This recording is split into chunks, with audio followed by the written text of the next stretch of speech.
Olá! Agora nós vamos dar continuidade ao nosso estudo sobre os materiais. Você lembra que na última videoaula nós estudamos o primeiro tema e qual era o tema mesmo? Qual era o título do primeiro tema? Isso mesmo, as características gerais dos materiais. E lá nós aprendemos o quê? Que todos os materiais têm o quê? Massa e volume. Então, as características gerais são a massa e o volume que os materiais possuem, né? Todos os materiais possuem massa e volume.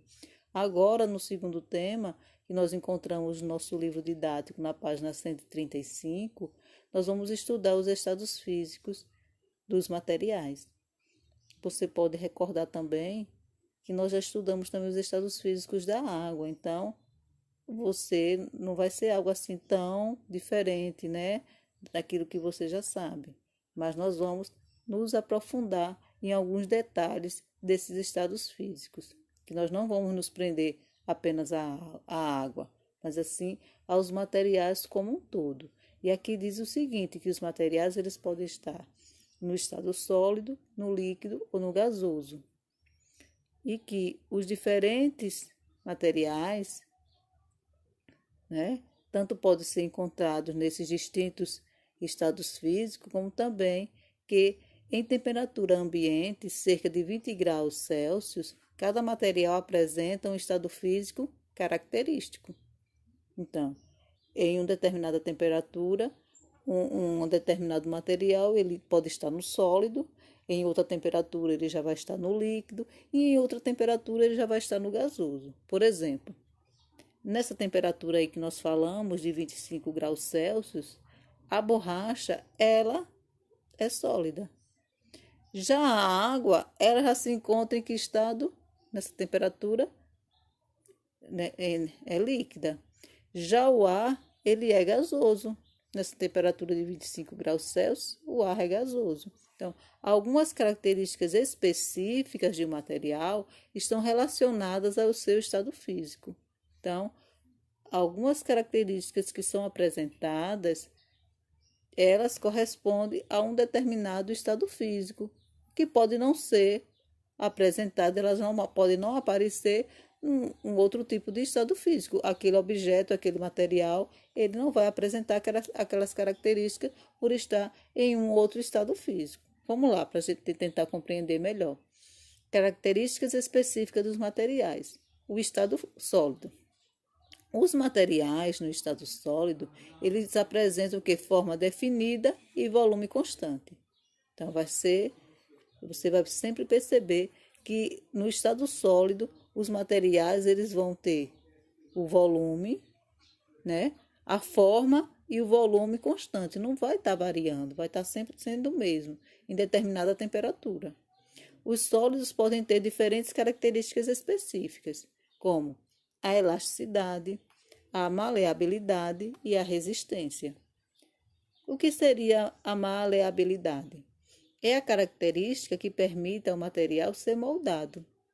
São exemplos de materiais maleáveis alguns tipos de plásticos e o arame, certo? Como a gente vê aqui, ó, o arame é um material maleável, mas não possui elasticidade, uma vez que depois de flexionado, não volta espontaneamente à forma inicial. Na foto, uma escultura de um lagarto feita com arame. Tá vendo? Resistência. Então, é a capacidade que o material sólido tem de suportar esforços antes de se deformar. O ferro, por exemplo, é um material resistente e, por isso, é utilizado na produção de ferramentas, na construção de edifícios e pontes. Então, quando você pensa em fazer uma coisa que seja duradoura, você utiliza o ferro. Faz determinados objetos, você faz ferramentas, você utiliza na construção, porque você não quer que a sua casa, seu edifício, ele venha cair, né? Com você dentro. Deus me livre. Então, por isso que você precisa utilizar materiais resistentes. E o ferro é um exemplo dele, de resistência, né? Elasticidade é a capacidade que o material tem de recuperar total ou parcialmente sua forma depois de esticado, desde que não se rompa. É o caso das tiras de borracha, por exemplo. Eu sempre me lembro, quando fala em elasticidade, eu me lembro daquelas borrachinhas que a gente coloca no dinheiro, né? Para organizar o nosso dinheiro e bota aquela borrachinha que é utilizada muito no banco. Então, aquela borrachinha você estica, estica, estica e ela volta a ser do mesmo jeito. Quando você para de esticar, quando você solta, ela volta ao normal e ela não deforma. Desde que você não puxe com muita força que venha romper. Aí ela não vai voltar ao que era antes. Mas se você puxar e soltar, ela volta ao estado inicial. Aqui tem um exemplo do balão. O balão de festa é feito de borracha, um material bastante elástico. Ele estica ao ser preenchido com o ar. E ao murchar, retorna praticamente ao tamanho que tinha antes. Agora vamos estudar um pouco sobre o estado líquido dos materiais. Os materiais no estado líquido têm forma variável e volume constante em determinada temperatura. Assim, o estado líquido adquire a forma do recipiente em que está contido sem que se altere o seu volume. Veja bem, aqui no estado líquido, os materiais eles têm a forma que é variável e o volume é constante. Então, não muda o volume continua o mesmo, não altera, mas a sua forma é variável. Por quê? Porque ele vai se moldar ao recipiente. Sim? Assim, o líquido adquire a forma do recipiente que está contido sem que se altere o seu volume, certo? Então, ele vai se moldando aqui, como a gente vê, vários tipos de recipiente e você vê que o líquido, ele não chegou aqui, ficou na forma de um triângulo, na forma de um quadrado, diferente do recipiente. E ele ficou bem direitinho, adequado com o recipiente em onde ele está. Então, os líquidos podem assumir formas variáveis. Na foto, todas as embalagens contêm o mesmo volume de líquido. Então, tem 500 mililitros aqui. Em cada uma, o volume é o mesmo.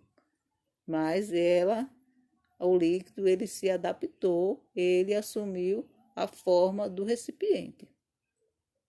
Como os sólidos, os materiais líquidos também apresentam diferentes características. Entre elas, podemos citar a volatilidade e a viscosidade. A volatilidade, um material no estado líquido, pode passar para o estado gasoso por meio da evaporação. Quanto maior a facilidade de um líquido para evaporar, mais volátil ele é considerado. O perfume, por exemplo, é um líquido muito volátil, por isso seu volume tende a diminuir com o tempo, caso o frasco que o contém não fique bem fechado. Isso acontece porque alguns componentes do perfume evaporam com maior facilidade. Isso me faz lembrar da acetona, né? As meninas, principalmente, se precisar tirar algum esmalte, né, da unha e tal, pode ter uma acetona em casa e molha o algodão e vai tirar o esmalte das suas unhas e deixar o frasco de acetona aberto. Se deixar ali por algum tempo, vai perceber que o líquido ele diminuiu. Por quê? Porque ele evaporou. Viscosidade é a resistência de um líquido ao escoamento. Quanto mais lentamente um líquido escorre por uma abertura ou pelas paredes do recipiente em que está armazenado, mais viscoso ele é. Por exemplo, o mel e as tintas usadas em artes plásticas e artesanatos são materiais mais viscosos que a água. Em relação ao mel e as tintas, a água ela desce. Se você jogar na parede, né? Se você for tirar a água de um recipiente e colocar em outro, você vai ver que a água ela vai mais rapidamente do que o mel ou do que uma tinta, né? Então, a água ela é menos viscosa do que esses materiais. Agora vamos ao estado gasoso. No estado gasoso, os materiais têm forma e volumes variáveis. Aqui ele nem tem forma definida e nem tem também o volume. nenhum nem outro é definido. Aqui eles vão variando. Assim, o material gasoso adquire a forma do recipiente em que se encontra e ocupa todo o espaço do interior, certo? Uma característica dos materiais gasosos é a capacidade de expansão, de aumento de volume. Dependendo do espaço onde ele está, ele aumenta de volume. E a compressão, ele pode também diminuir, pode se comprimir e caber lá naquele espaço, que resulta em mudanças de volume de uma mesma quantidade de material.